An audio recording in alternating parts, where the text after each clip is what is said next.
Ese año decidí no insistir. No quería parecer pesada ni repetir la escena del año anterior, cuando Isandro me dijo que la Navidad sería más íntima, y acabé cenando sola con una sopa recalentada. Pero algo dentro de mí mantenía la esperanza. Quizás esta vez sí me invitarían. Quizás María Luisa habría suavizado su carácter. Quizás. El 22 de diciembre por la tarde, al volver del supermercado, encontré una caja grande en la portería.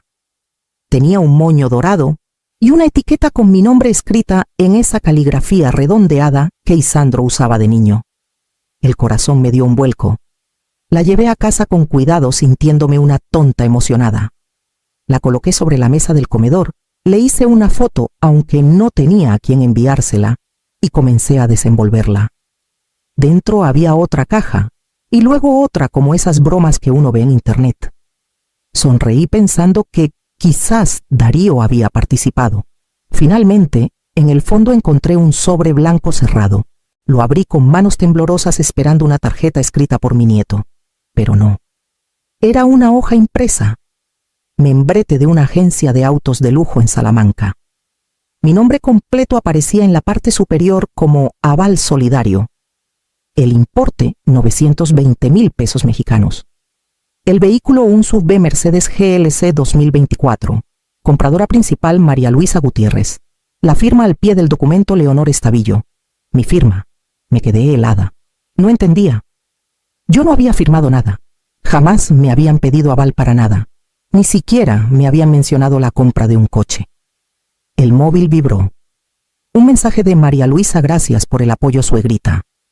Necesitábamos algo cómodo para viajar en estas fiestas. Isandro pensó que lo entenderías. Esta Navidad será solo para nosotros tres. Seguro lo comprendes. No respondí. Me senté en la silla más cercana y releí todo con calma. No lloré. No grité. Solo sentí una mezcla densa de vergüenza, rabia y una tristeza antigua que volvía a florecer. Fui a la cocina, apagué el fuego del puchero y regresé al comedor. Saqué mi libreta de tapas duras y escribí en letras claras: banco, lunes 9 de AM. Y debajo, con tinta firme, embargar vehículo. Falsificación. Guardé el sobre en una carpeta azul y me serví una infusión. La noche caía con un silencio que ya no me resultaba ajeno. Guardé la carpeta azul en el fondo del armario donde solía tener los documentos de mi jubilación. Cerré la puerta con llave y por primera vez en mucho tiempo bajé todas las persianas del piso. No tenía ánimos de cruzarme con nadie ni de explicar nada. Ni siquiera a Claudina, que seguramente andaba con el oído atento por el rellano. Pasé el resto del día sentada en la mesa de la cocina, repasando papeles uno por uno. Revisé mi talonario antiguo, los últimos movimientos de mis cuentas y, sobre todo, mi acceso a la banca online. Todo parecía estar en orden hasta que, al revisar el historial de accesos, vi algo que me heló la sangre: un intento de ingreso desde un dispositivo desconocido 2 días atrás. Pero al mirar con atención, reconocí el número de serie. Era la tablet vieja que había regalado a Isandro cuando me compré el portátil nuevo.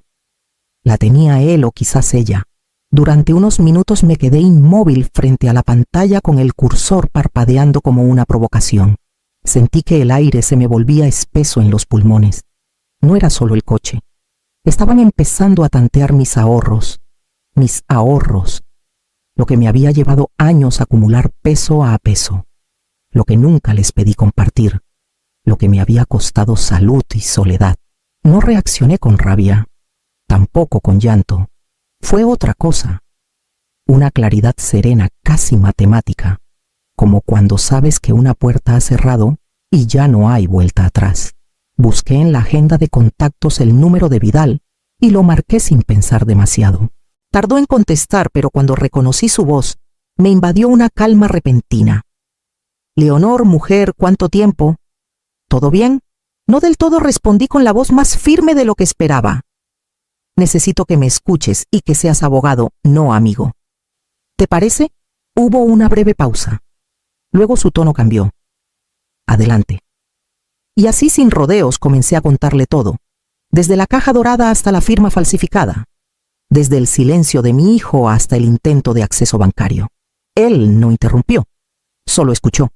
Y cuando terminé respiró hondo y me dijo, vamos a actuar con cabeza. Y lo primero que hice fue llamar a Claudina. Las luces de Navidad ya adornaban las calles cuando salí a comprar pan. Salamanca estaba envuelta en ese brillo artificial que intenta maquillar el frío. Vi a niños correr por la plaza parejas sacándose fotos bajo el árbol gigante del ayuntamiento y madres con bolsas de regalos. Todo el mundo parecía tener un lugar al que volver. Volví a casa en silencio. Preparé un té, encendí la lámpara de la sala y abrí el móvil. Busqué con una esperanza tonta algún mensaje perdido entre los hilos de conversaciones. Pero no había nada. Ni una llamada perdida, ni un «vienes». Solo el historial muerto de un grupo familiar, donde ya nadie me dirigía la palabra. Volví a leer los mensajes de semanas anteriores. María Luisa preguntando si podía prestarle mi tarjeta para unos gastos temporales. Y Sandro, justificándolo todo con un «ya hablaremos, mamá. Tú siempre haces una tormenta de un vaso de agua». Lo releí todo hasta que las letras se me mezclaron. Y entonces sonó el timbre. Era Claudina con su abrigo de cuadros y una barra de turrón en la mano. Vengo sin avisar, pero es que me lo pide el cuerpo. No me gusta cómo te veo, Leonor. Le abrí la puerta sin decir nada. Se sentó a mi lado como si lleváramos toda la vida así. Le conté todo, sin adornos, desde que me llegó la caja hasta la llamada con Vidal. Claudina no interrumpió, masticó despacio su trozo de turrón y cuando terminé, soltó una frase tan sencilla que me dejó sin aliento. El amor no es deuda, es elección.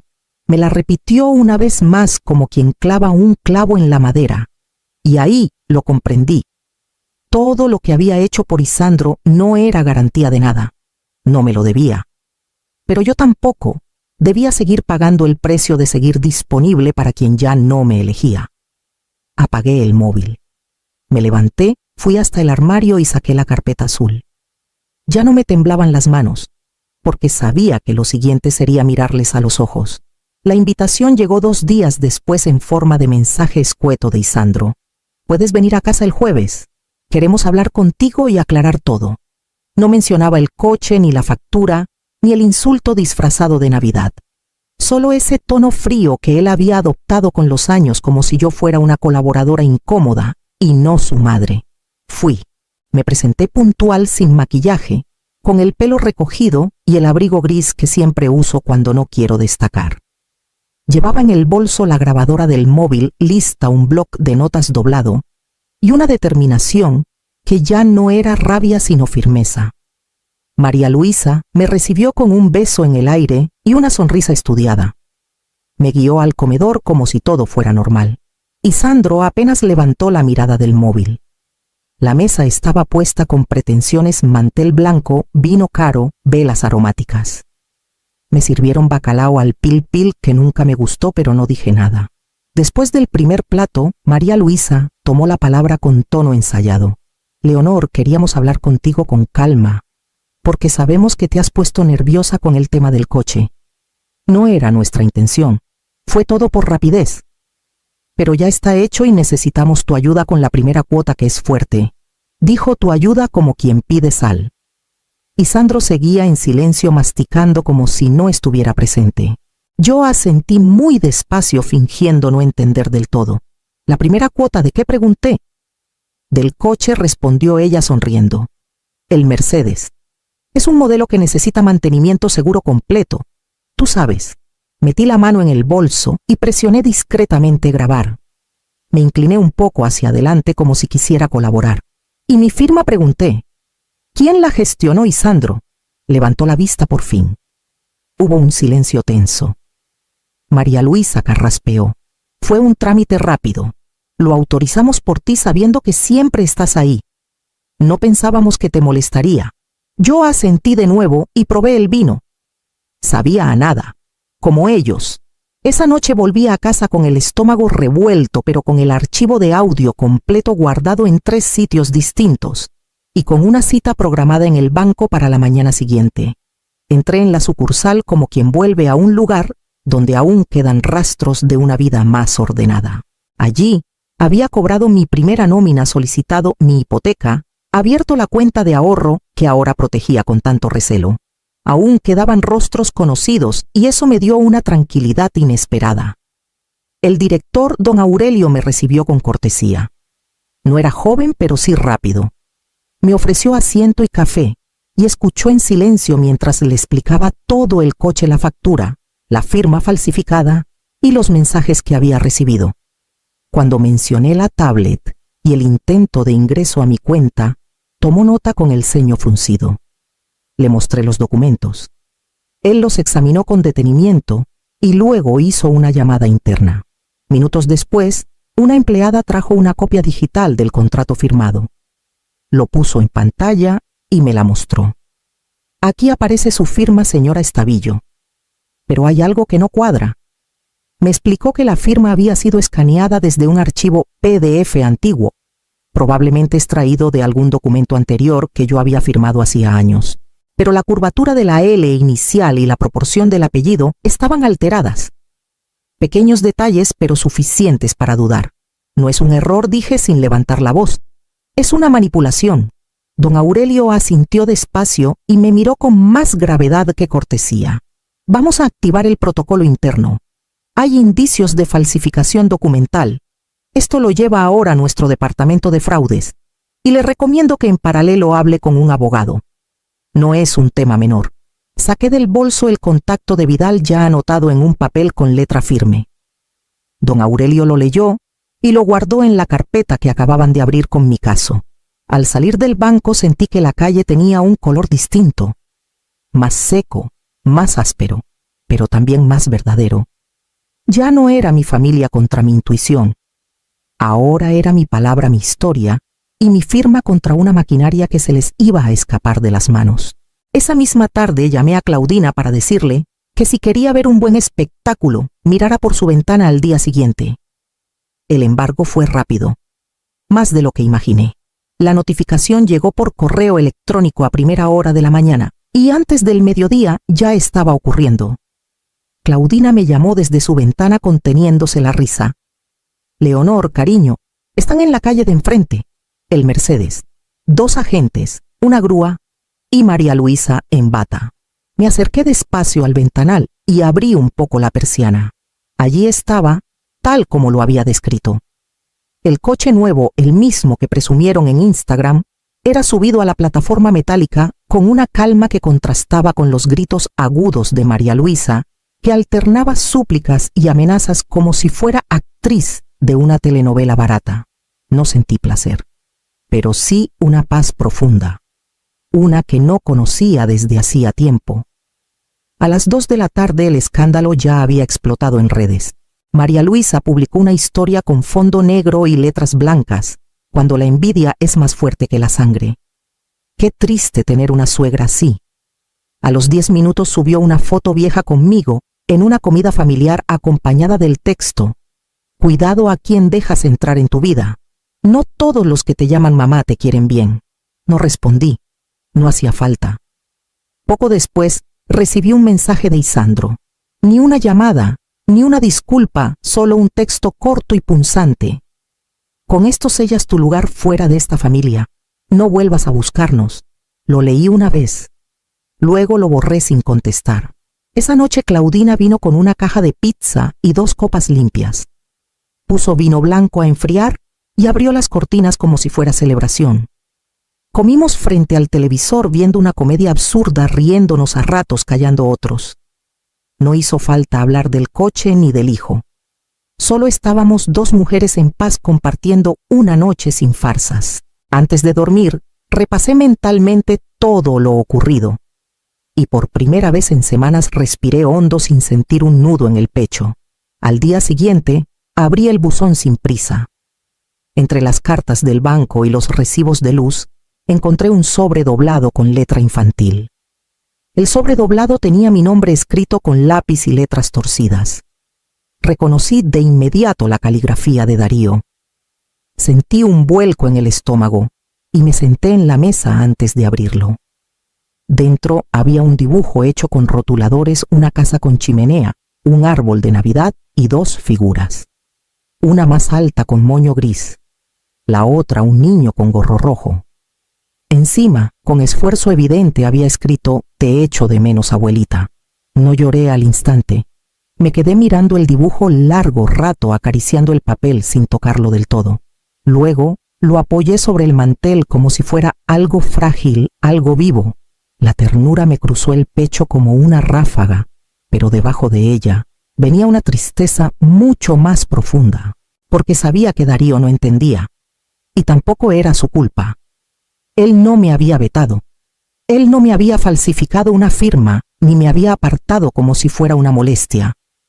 Él solo era un niño de 7 años, atrapado entre adultos que usaban el cariño como arma. Me levanté, fui al armario y saqué una caja donde guardaba algunas cosas suyas, un muñequito que olvidó un día, una foto enmarcada del colegio, un poema que me recitó una Navidad. Coloqué el dibujo dentro con cuidado como si fuera algo sagrado. Me senté otra vez ahora frente al ventanal con la casa en silencio. No podía responderle. Sabía que si lo hacía pondría en riesgo a ese niño, lo usarían como puente para manipularme como gancho emocional.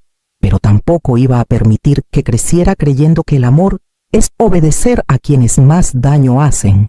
La familia no puede ser una excusa para normalizar el abuso. No pensaba enseñarle eso, aunque me doliera, aunque la grieta entre nosotros creciera un poco más. Por la tarde fui a casa de Claudina y le pedí que me acompañara a ver a Vidal. Quería dejar constancia por escrito de todo lo que había ocurrido, desde el coche hasta el intento de acceder a mis cuentas, y redactar algo más, algo que no era urgente pero sí necesario. Vidal me recibió en su despacho improvisado con una sonrisa serena y una libreta abierta sobre la mesa. Claudina se quedó afuera tomando un café en la plaza. Yo quería que esto fuera algo entre él y yo, sin testigos, sin interferencias. Solo lo justo. Le conté lo del dibujo de Darío y también lo que sentía. No me interrumpió. Asintió en silencio y luego escribió durante varios minutos. Me preguntó si quería dejar constancia legal del intento de fraude y del uso no autorizado de mis datos. Le dije que sí, por supuesto, pero que también necesitaba algo más, un comunicado claro notarial en el que expresara que no asumía ninguna responsabilidad sobre el vehículo adquirido a mis espaldas y que exigía que no volvieran a utilizar mi nombre para ningún trámite. Además, pedía con el tono más formal posible una disculpa escrita. No por orgullo, por dignidad. Vidal levantó una ceja y sonrió aprobando con un leve gesto. Firmé los documentos con manos firmes. Esa letra, esa firma, esa sí era mía. Esa misma tarde fui a entregarlos en mano. Toqué el timbre del chalet de Isandro con el corazón en calma. Me abrió María Luisa, visiblemente molesta por mi presencia. «Vengo a dejarte algo», dije extendiéndole el sobre. Lo tomó con gesto altivo y lo abrió ahí mismo sin invitarme a pasar. Su rostro fue mutando de la arrogancia al desprecio en cuestión de segundos. Cuando terminó de leer, arrugó el papel y lo rompió en 3 trozos que dejó caer al suelo. «¿Crees que esto cambia algo?». La miré a los ojos y por primera vez desde que todo empezó sonreí. Una sonrisa pequeña, cerrada, limpia. Para mí lo cambia todo. Me di la vuelta sin decir más y caminé hacia la puerta con la cabeza alta. No necesitaba gritar, no necesitaba justificarme. Lo que debía decir ya estaba escrito, sellado y archivado. Y lo que no, tampoco merecía más palabras. Esa noche Claudina preparó lentejas con chorizo como en los viejos tiempos y brindamos con una copa de vino. En la radio sonaba un bolero suave, y yo supe sin necesidad de jurarlo que al día siguiente hablaría con esa prima lejana que años atrás también fue silenciada. La llamada llegó mientras barría el balcón. Era un número desconocido, pero al contestar reconocí la voz. Herminia, mi prima, segunda la hija de la tía Adela. Hacía más de 10 años que no hablábamos. «Leonor, te he leído», dijo sin rodeos. «Lo del coche, lo que hiciste. En casa todos lo comentan. Algunos dicen que estás loca».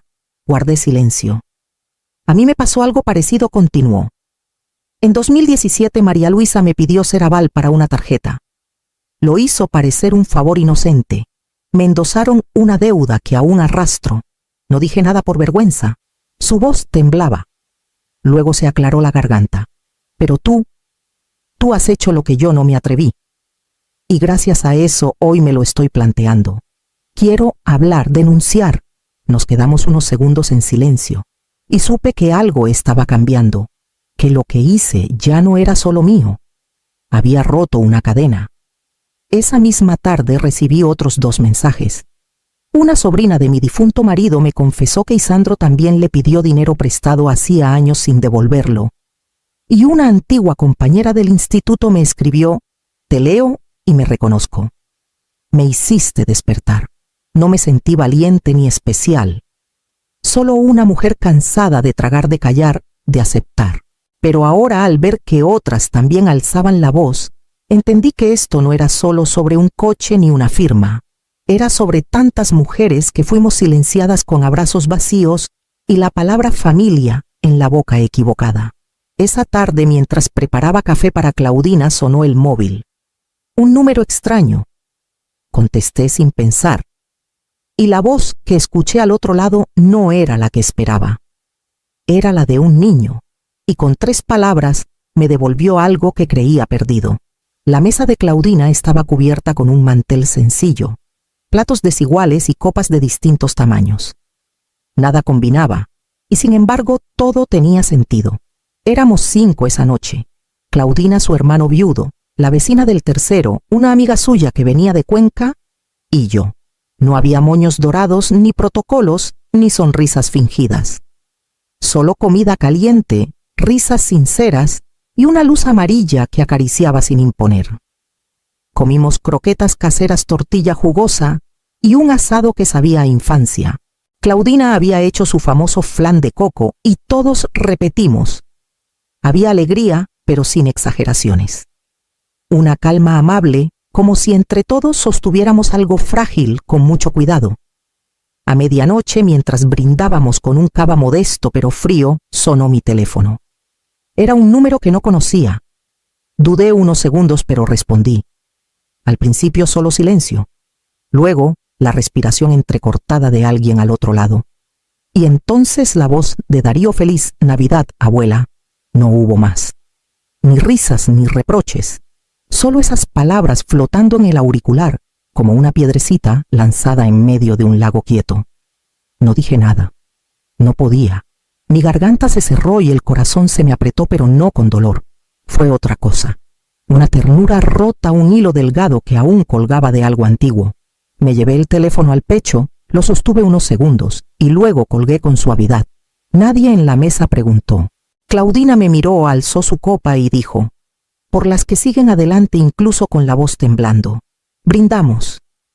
Y por primera vez en mucho tiempo, sentí que la Navidad podía volver a significar algo. Algo pequeño, íntimo, sin adornos ni falsas lealtades. Solo verdad. Aunque doliera, aunque faltaran voces. Miré por la ventana. La ciudad seguía encendida, llena de luces que ya no me molestaban. Al contrario, las entendí.